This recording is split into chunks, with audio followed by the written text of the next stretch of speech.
Vladimir Lenin, the face of revolution around the world even today, was born in April 1870. Being greatly influenced by Marx, he became a communist at an early age.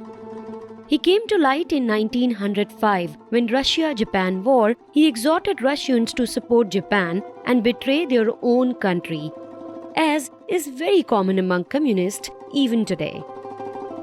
During the First World War, Lenin was on Germany's payroll, which was Russia's enemy in the war. He did pro-Germany propaganda in Russia so that Russians turn against their own government. A revolution happened in Russia in March 1917 and a people's government was set up. But it wasn't a communist revolution, hence Lenin wasn't happy. With German money, he managed to overthrow the popular government in October 1917.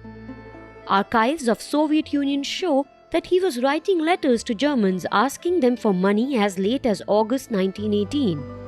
He then signed a peace pact with Germany and became a dictator of Russia. Nobody had expected what was to come. A mountain of skulls.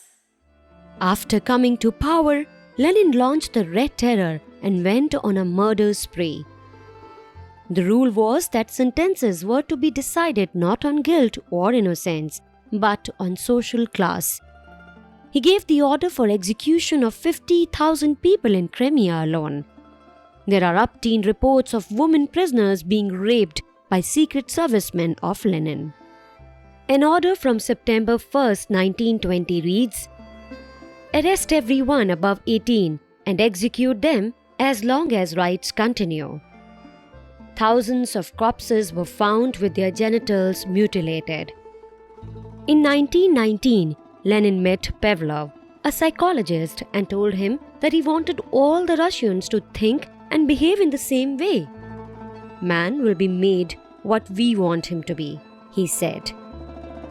During 1921 to 23, fearing that intellectuals of Russia might bring the truth of his regime out and generate anti-commie sentiment, he exiled hundreds of writers and killed most of them. Vladislav Zubok writes, "Clergy, educated professionals and bourgeois were arrested and killed like goats."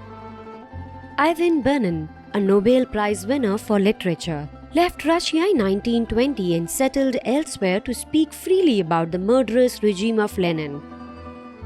Maxim Gorky, one of the greatest Russian writers and a communist himself, who was exiled, has written that Lenin was too ready to deploy secret service for minor affairs and has the army to kill dissenters. Lenin died in 1924, but he became an inspiration for the communist revolution throughout the world, which left more than 100 million people dead in total. To make things clear, Nazis killed around 12 million. That was the extent of communist terror. All of this became very clear after Soviet Union fell in 1989 and archives came out for everyone to see. When Nehru visited Russia in 1927, he was very inspired by the communist system that Lenin had set up. Though Bhagat Singh also considered Lenin as his idol, but he was just 23 years of age and it was 1930s. If he would have known Lenin's true colors, he might have corrected himself. We have had Lenin statues in Tripura as late as 2017. The time has come for these false idols to fall. The world must remember Lenin as a mass murderer who murdered indiscriminately because he wanted to retain power at all cost. The time is to start worshipping the true heroes of this land and not imported criminals like Vladimir Lenin.